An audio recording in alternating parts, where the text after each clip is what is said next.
అండి, బంగారంతో వడ్రానం చేసుకోలేకపోయినా ఇట్లా బాటిల్‌తో నేను మంచి వడ్రానం అయితే చేసి చూపిస్తాను. పిల్లలకి, పెద్దలకి, పట్టు చీరలకి, ఫ్యాన్సీ శారీస్‌కి అన్నిటికి బావుంటుంది.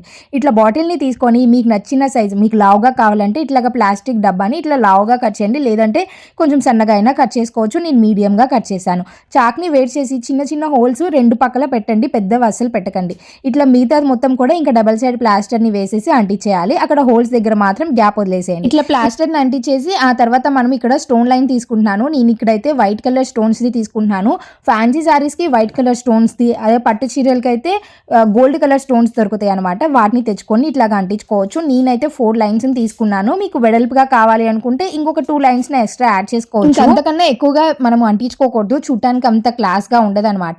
ఇట్లాగా 2 వైపులా హోల్స్ పెట్టుకున్నాం కదా, అటాచ్‌మెంట్‌ని అటాచ్ చేసేసి ఇంకా మనం వడ్రానం లాగా పెట్టుకోవటమే. నాకు చాలా బాగా నచ్చింది. ఇది మెయిన్‌గా చిన్న పిల్లలకైతే చాలా బాగుంటుంది. మీకు నచ్చితే డెఫినెట్‌గా ఉపయోగపడే వాళ్ళకి షేర్ చేసి వీడియోని లైక్ చేసేయండి.